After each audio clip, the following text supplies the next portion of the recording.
Good morning students, welcome back to your maths class. Students, in chapter number 3, Understanding Quadrilaterals, we have discussed about polygon, convex and concave polygon, regular polygon, sum of interior and exterior angles of polygon, and we have discussed about types of quadrilaterals. What is a quadrilateral and types of quadrilaterals like trapezium, kite, parallelogram, etc. And we have completed exercise 3.3. Now today we will continue this chapter with exercise 3.4, but before that we will discuss about some special parallelograms. Some special parallelograms are the types of quadrilaterals. मतलब कि यहाँ पे हम कुछ special parallelogram के बारे में discuss करेंगे जो कि क्वाड्रिलेटरल्स के ही टाइप्स हैं। अब पैरेललोग्राम हमने जो लास्ट सेशन में पढ़ा था उसमें हमने देखा था parallelograms are the quadrilaterals in which opposite sides are parallel and equal. Apart from this, in parallelogram, diagonals bisect each other, and in parallelograms, opposite angles are also equal. Now today, in some special parallelograms, we will discuss about first rhombus. हम सबसे पहले rhombus के बारे में discuss करेंगे कि rhombus क्या होता है। A parallelogram having all its sides equal is called a rhombus. अब rhombus पहले तो parallelogram क्या होता है वो मैंने अभी आपको बताया, जिसमें opposite sides parallel और equal होती है। डायगोनल्स एक दूसरे को बाइसेक्ट करते हैं और अपोजिट एंगल्स भी इक्वल होते हैं, ये पैरेललोग्राम होता है। अब पैरेललोग्राम में हमने अभी कहा कि अपोजिट साइड्स पैरेलल और इक्वल होती है, सिर्फ अपोजिट साइड्स, बट रोम्बस में सारी साइड्स इक्वल होती है, यानी कि ऐसा पैरेललोग्राम जिसकी ऑल साइड्स इक्वल हो वो रोम्बस कहलाता है। Now properties of rhombus, all the sides are equal. Rhombus में क्या होता है, ऐसा पैरेललोग्राम है जिसकी सारी साइड्स इक्वल है। इस फिगर में भी आप देख सकते हैं A B B C C D D A, all sides are equal and opposite sides are parallel. Opposite angles are equal, जैसा कि पैरेललोग्राम में होता है अपोजिट एंगल्स इक्वल होते हैं, वैसे ही रोम्बस में भी अपोजिट एंगल्स इक्वल होते हैं। Diagonals bisect each other at a right angle. यहाँ पे एक और प्रॉपर्टी है कि इसके जो डायगोनल है वो एक दूसरे को बाइसेक्ट तो करते हैं, साथ ही साथ इनके बीच में जो एंगल बनता है वो 90 डिग्री का एंगल बनता है। यानी कि आप देख सकते हैं यहाँ पे जो डायगोनल BD और AC एक दूसरे को बाइसेक्ट कर रहे हैं इस इंटरसेक्शन पॉइंट पे, तो यहाँ पे जो एंगल बनेगा वो हमेशा 90 डिग्री का होगा। यानी कि हम ये कह सकते हैं डायगोनल्स आर परपेंडिकुलर बाइसेक्टर। यहाँ पे जो डायगोनल होते हैं वो एक दूसरे के परपेंडिकुलर बाइसेक्टर होते हैं, मतलब कि ये एक दूसरे को इक्वली डिवाइड भी करते हैं, साथ ही साथ ये जिस पॉइंट पे इंटरसेक्ट करते हैं वहां पे 90 डिग्री का एंगल भी बनता है। Now let's discuss about rectangle. अभी हमने पैरेललोग्राम में रोम्बस एक टाइप पढ़ा था, second type is a rectangle. अब parallelogram each of whose angle is 90 degree and diagonals are equal is called a rectangle. आपने देखा पैरेललोग्राम में अपोजिट साइड्स पैरेलल और इक्वल होती है, रेक्टेंगल में भी हम सभी जानते हैं कि अपोजिट साइड पैरेलल और इक्वल होती है। तो अब डिफरेंस कहाँ आता है, डिफरेंस ये होता है कि पैरेललोग्राम में ओनली अपोजिट एंगल्स इक्वल होते हैं, बट रेक्टेंगल में ऑल एंगल्स 90 डिग्री होते हैं। तो रेक्टेंगल एक ऐसा पैरेललोग्राम है जिसमें कि सारे एंगल्स 90 डिग्री के हों। उसी के साथ साथ डायगोनल्स आर इक्वल, यानी कि पैरेललोग्राम में डायगोनल इक्वल नहीं होते हैं, बट रेक्टेंगल में डायगोनल्स भी दोनों इक्वल होते हैं। यानी कि यदि हम यहाँ पे AC और BD ये डायगोनल्स ड्रॉ करते हैं तो AC और BD आपस में इक्वल होंगे। So properties of a rectangle are opposite sides are equal and parallel. Rectangle में हम जानते हैं अपोजिट साइड्स एक दूसरे के पैरेलल होती है और इक्वल होती है, यानी कि यहाँ पे AB is parallel to CD as well as AB equal to CD and BC parallel to AD as well as BC equal to AD. Each angle is a right angle. Rectangle में सभी angle 90 degree के होते हैं। Angle A, B, सी या D, जिसकी भी हम बात करें, ये चारों एंगल 90 डिग्री के होंगे। Diagonals are equal. रेक्टेंगल में भी यदि हम यहाँ पे डायगोनल ड्रॉ करते हैं, मैंने आपको अभी बताया डायगोनल्स इक्वल होते हैं। यदि हमने AC और BD दो डायगोनल ड्रॉ किए तो दोनों की वैल्यू सेम होती है। Diagonals bisect each other. यहाँ पे भी जो कंडीशन पैरेललोग्राम में होती है कि पैरेललोग्राम के डायगोनल्स एक दूसरे को बाइसेक्ट करते हैं, सेम कंडीशन रेक्टेंगल में भी होती है कि जो रेक्टेंगल के डायगोनल होते हैं वो एक दूसरे को बाइसेक्ट करते हैं। बट यहाँ पे 90 डिग्री यानी कि परपेंडिकुलर होते हैं, ये कंडीशन नहीं है। ये कंडीशन सिर्फ रोम्बस में थी। अभी तक हमने जो पैरेललोग्राम पढ़े हैं तो उन पैरेललोग्राम में रोम्बस में ये कंडीशन थी कि diagonals are perpendicular bisector, means diagonals एक दूसरे को बाइसेक्ट भी करते हैं और परपेंडिकुलर भी होते हैं। बट पैरेललोग्राम और रेक्टेंगल में diagonals bisect each other. Diagonal सिर्फ एक दूसरे को बाइसेक्ट करते हैं और रेक्टेंगल में डायगोनल्स इक्वल भी होते हैं। सो there are different conditions in different types of parallelograms. Now the last type of quadrilaterals or we can say parallelogram is the square. Square जो है वो क्वाड्रिलेटरल में भी सबसे लास्ट टाइप है और पैरेललोग्राम का भी सबसे लास्ट टाइप है। अब इसमें क्या होता है, आप सभी जानते हैं, a quadrilateral in which all sides and all angles are equal is called a square. Square एक ऐसा क्वाड्रिलेटरल है जिसकी सारी साइड्स और सारे एंगल्स आपस में इक्वल होते हैं। Now properties, we will discuss about properties of square.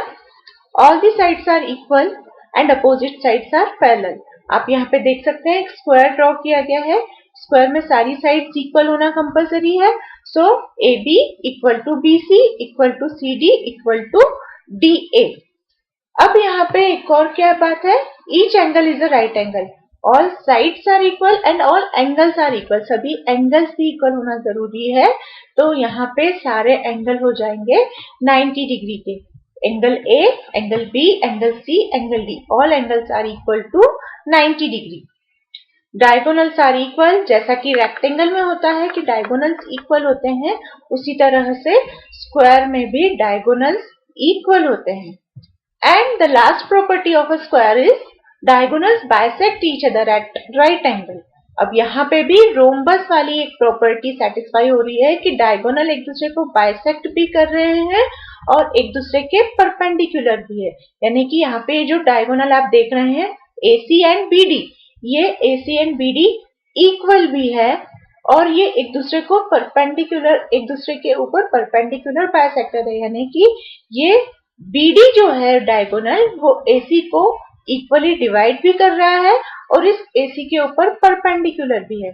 In the same way AC जो है वो BD डायगोनल को इक्वली डिवाइड कर रहा है और इस BD के ऊपर परपेंडिकुलर भी ड्रॉ करता है। So all these are types of parallelogram. First is rhombus. First type is rhombus in which all sides are equal, opposite angles are equal and diagonals bisect each other at a right angle. Second type is rectangle in which opposite sides are equal, each angle is 90 degree right angle, diagonals are equal and diagonals bisect each other. Third type is square in which all sides and all angles are equal, diagonals are equal and diagonals bisect each other at right angle. Now let's start exercise 3.4. हम अब exercise 3.4 start कर रहे हैं। exercise 3.4 में जो first question है which is based on true false, so it will be covered in PDF only. So we will start with question number 2. In question number 2, we have given statements and we have to identify the types of quadrilateral. See, question number 2 is identify all the quadrilaterals that have 4 sides of equal length. यहाँ पे हमें एक property दी गई है, उसे identify करके हमें बताना है कि ये किस टाइप का क्वाड्रिलेटरल है. So first property is first statement is 4 sides of equal length, ऐसा क्वाड्रिलेटरल जिसकी चारों साइड्स इक्वल होती है। अब ये कंडीशन दो टाइप के क्वाड्रिलेटरल सेटिस्फाई करते हैं। First is square and the second is rhombus. So we will write both type of the quadrilaterals, squares and rhombus. The second property or second statement is 4 right angles. हमें ऐसा quadrilateral बताना है जिसमें कि 4 right angle यानी कि चारों angle right angle होना चाहिए। तो अभी हमने जब डिस्कस किया तो हमने देखा था चारों एंगल राइट एंगल हो, ऐसा भी दो टाइप के क्वाड्रिलेटरल में पॉसिबल है, स्क्वायर्स में और रेक्टेंगल्स में। So here also we will write both the quadrilaterals, rectangles as well as squares. Now question number 3, explain how a square is a quadrilateral, a parallelogram, a rhombus, a rectangle. अब question number 3 में हमें ये explain करना है कि एक square किस तरह से एक क्वाड्रिलेटरल भी है, एक पैरेललोग्राम भी है, एक रोम्बस भी है और एक रेक्टेंगल भी है। ये चारों प्रॉपर्टी को स्क्वायर जो है वो सेटिस्फाई करता है, बट वो किस तरह से करता है वो हमें इस क्वेश्चन में एक्सप्लेन करना है। So first we will explain for a quadrilateral कि स्क्वायर एक क्वाड्रिलेटरल क्यों है। Square is a quadrilateral because it is closed with 4 line segments. हम सभी जानते हैं स्क्वायर जो है वो 4 लाइन सेगमेंट से ज्वाइन करने पे बना हुआ एक क्लोज्ड फिगर है और यही प्रॉपर्टी होती है क्वाड्रिलेटरल की। क्वाड्रिलेटरल जब हमने डिफाइन किया था तो उसकी डेफिनेशन में हमने यही लिखा था, a closed figure bounded by 4 line segment is called a quadrilateral. तो यहाँ पे स्क्वायर भी जो होता है वो 4 लाइन सेगमेंट से क्लोज्ड फिगर है, इसलिए स्क्वायर एक क्वाड्रिलेटरल है। Second, we have to explain why square is a parallelogram, यानी कि स्क्वायर एक पैरेललोग्राम क्यों है। अब देखिए पैरेललोग्राम की क्या क्या प्रॉपर्टी होती है। पैरेललोग्राम में opposite sides are parallel and equal. तो स्क्वायर में भी जो होता है ऑल साइड्स इक्वल होती है, यानी कि अपोजिट साइड्स भी इक्वल होती है एज वेल एज पैरेलल भी होती है। तो ये वाली कंडीशन फर्स्ट कंडीशन सेटिस्फाई हो गई। Apart from this, in a parallelogram, opposite angles are equal, and in a square, opposite angles, that is, each angle is 90 degrees, so opposite angles are equal. The third property is diagonals bisect each other. In a parallelogram, diagonals bisect each other, and in a square also, the diagonals bisect each other. So, a square is a parallelogram due to the following properties. Opposite sides are equal and parallel. Opposite angles are equal. ये जो दो property है वो parallelogram में होना जरूरी है और ये दोनों ही प्रॉपर्टी स्क्वायर सेटिस्फाई करता है, इसलिए स्क्वायर एक पैरेललोग्राम है। The third condition is we have to explain why a square is a rhombus. एक स्क्वायर एक रोम्बस क्यों है ये भी हमें एक्सप्लेन करना है। अब देखिए स्क्वायर रोम्बस क्यों है, तो रोम्बस की क्या प्रॉपर्टी है, क्या वो स्क्वायर सेटिस्फाई करता है, हमें ये चेक करना है। तो रोम्बस की ये प्रॉपर्टी होती है that all sides are equal and parallel.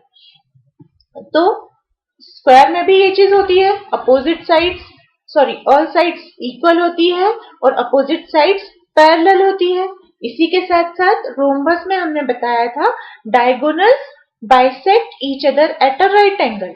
Square में भी ये प्रॉपर्टी सेटिस्फाई होती है कि स्क्वायर के भी जो डायगोनल्स होते हैं वो एक दूसरे को बाइसेक्ट भी करते हैं और परपेंडिकुलर बाइसेक्टर होते हैं, यानी कि एक दूसरे के ऊपर परपेंडिकुलर भी होते हैं। So square is a rhombus because it's all sides are equal. Rhombus की तरह ही स्क्वायर में सारी साइड्स इक्वल होती हैं and opposite sides are parallel और अपोजिट साइड्स पैरेलल भी होती है। हमने यहाँ पे डायगोनल वाला रीजन मेंशन नहीं किया है, बट आप चाहें तो डायगोनल वाला रीजन भी इन दोनों पॉइंट्स में हम मेंशन कर सकते हैं। In the fourth question, we have to explain why a square is a rectangle, यानी कि एक स्क्वायर एक रेक्टेंगल क्यों है। अब स्क्वायर रेक्टेंगल कब होगा, जब वो रेक्टेंगल की प्रॉपर्टीज सेटिस्फाई करेगा और रेक्टेंगल की प्रॉपर्टी सेटिस्फाई करना, that is opposite sides are equal and parallel and each angle is equal to 90 degree. So in a square also opposite sides are equal, all sides are equal, that is opposite sides are equal and parallel and each angle is equal to 90 degree. यानी कि जो conditions rectangle में होती है वो दोनों ही condition square भी satisfy करता है और ये सेटिस्फाई करता है स्क्वायर, इसलिए स्क्वायर एक रेक्टेंगल भी है. Square is a rectangle because its opposite sides are equal and has equal diagonal.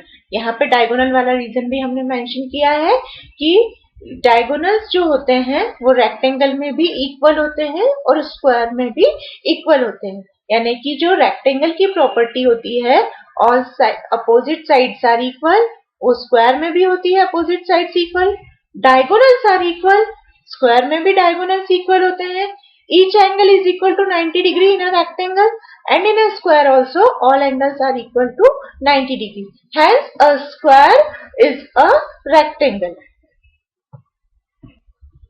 In question number 4, name the quadrilaterals whose diagonals bisect each other, are perpendicular bisector of each other and are equal. हमें इस तरह के quadrilateral का नाम बताना है जिनके diagonals bisect करते हैं एक दूसरे को. अब किस किस के डायगोनल्स एक दूसरे को बाइसेक्ट करते हैं? सबसे पहले तो parallelogram, after that all types of parallelogram, यानी कि पैरेललोग्राम के जो डायगोनल्स होते हैं वो एक दूसरे को बाइसेक्ट करते हैं. उसके ही साथ साथ पैरेललोग्राम के जितने भी टाइप्स हैं उनके भी डायगोनल्स एक दूसरे को बाइसेक्ट करते हैं. So here we will write all the types of parallelogram like rectangle, square and rhombus.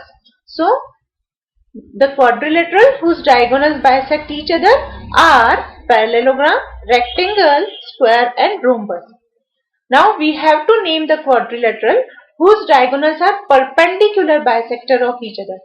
Perpendicular bisector of each other में मैंने आपको दो नाम बताए थे. एक रोम्बस में ये प्रॉपर्टी सेटिस्फाई होती है और दूसरा स्क्वायर में. इसके अलावा और किसी में ये प्रॉपर्टी सेटिस्फाई नहीं होती है. So we will write the name of quadrilateral whose diagonals are perpendicular bisector of each other are square and rhombus. The third point is are equal. Diagonals are equal. Diagonals equal किस किस में होते हैं? Only in rectangle and square. So name the quadrilaterals whose diagonals are equal are rectangle and square. जब हमने ये इसकी rectangle और square की properties पढ़ी थी उसमें हमने देखा था इन दोनों के diagonals आपस में equal होते हैं. Now in question number 5 we have to explain why a rectangle is a convex quadrilateral. Rectangle एक convex quadrilateral क्यों है ये हमें explain करना है. अब बेटा जब मैंने आपको convex polygon बताया था तो convex polygon ऐसा polygon होता है जिसके diagonal उस polygon के inside होते हैं, मतलब कि अंदर होते हैं. ऐसा polygon convex polygon कहलाता है. और concave polygon वो polygon होता है जिसके diagonal उस पॉलीगॉन के आउटसाइड भी बन सकते हैं. अब यदि हम रेक्टेंगल में जब डायगोनल्स ड्रॉ करते हैं तो हमने हमेशा देखा है रेक्टेंगल के डायगोनल्स हमेशा रेक्टेंगल के इनसाइड होते हैं, इसलिए ये एक ऐसा क्वाड्रिलेटरल कहलाएगा, convex quadrilateral. So in a rectangle both of its diagonals lie in its interior, hence it is a convex quadrilateral. Now come to the question number 6.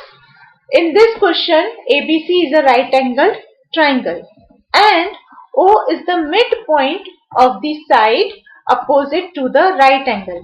आपको यहाँ पे एक डायग्राम गिवन है, एक फिगर गिवन है जिसमें कि ABC एक राइट एंगल ट्राइंगल है. आप देख सकते हैं ये राइट एंगल ट्राइंगल ABC है and O is the midpoint of the side. O जो है वो मिड पॉइंट है. कौन सी साइड का मिड पॉइंट है? Opposite to the right angle, वो साइड जो राइट एंगल के अपोजिट है. तो आप यहाँ देख सकते हैं एंगल बी राइट एंगल है तो इसकी अपोजिट साइड कौन सी होगी? AC. और AC का मिड पॉइंट हमें कौन सा लेना है? O. तो हमने इस AC का मिड पॉइंट O लिया. Then explain why O is equidistant from A, B and C। अब हमें ये एक्सप्लेन करना है कि ये जो O पॉइंट है ये A, B और C तीनों से इक्विडिस्टेंट है। इक्विडिस्टेंट होने का मतलब इसकी तीनों पॉइंट से डिस्टेंस इक्वल है। That is we have to explain OA equal to OB equal to OC। अब हमें यहाँ पे ब्रैकेट में एक और स्टेटमेंट दिया गया है, the dotted lines are drawn additionally to help you. अब यहाँ पे इन्होंने इस तरह से डॉटेड लाइन भी बना दी है जिससे कि हमें एक्सप्लेन करने में इजी रहे, हमें पता चल जाए कि इसमें हम कौन सा रीजन अप्लाई कर सकते हैं। सो in solution first we will write since the right angle triangle ABC makes a rectangle ABCD by the dotted lines। अब हमें जो ये हेल्प दी हुई है यानी कि डॉटेड लाइन से फिगर बनाया गया है, राइट एंगल ट्राइंगल को एक्सटेंड किया गया है, उससे हमें क्या दिख रहा है कि ABC तो राइट एंगल ट्राइंगल है बट ये ABCD जो है एक रेक्टेंगल बना रहा है। यानी ABC सिर्फ राइट एंगल ट्राइंगल था बट जो डॉटेड लाइन से इसे एक्सटेंड किया गया है तो ये क्या बन गया है, एक रेक्टेंगल बन गया है। Therefore, OA equal to OB equal to OC equal to OD because diagonals of rectangle are equal and bisect each other। अब यहाँ पे ये डॉटेड लाइन बनाने की वजह से ये रेक्टेंगल तो बन गया बट BD और AC इस रेक्टेंगल के डायगोनल हो गए, और डायगोनल है तो हमने रेक्टेंगल की प्रॉपर्टी में देखा है कि रेक्टेंगल के डायगोनल्स इक्वल होते हैं और एक दूसरे को बाइसेक्ट भी करते हैं। इक्वल होते हैं that is AC equal to BD and O is the midpoint of BD as well as AC। O जो है इस BD का भी मिड पॉइंट है और इस AC का भी मिड पॉइंट है, और मिड पॉइंट होने का मतलब ये क्या हो गया कि ये इन सभी पॉइंट से इक्विडिस्टेंट होगा, और इक्विडिस्टेंट होगा इस वजह से हम इसे क्या लिख सकते हैं, OA equal to OB equal to OC equal to OD। Hence O is equidistant from AB and C। हमें यही एक्सप्लेन करना था कि O ABC से इक्विडिस्टेंट क्यों है, और यहाँ पे हमने इस रेक्टेंगल की हेल्प के थ्रू ये एक्सप्लेन कर दिया है। Students, here we have completed exercise 3.4 as well as chapter number 3. In our next video class, we will start any new chapter. Till then, take care. Thank you.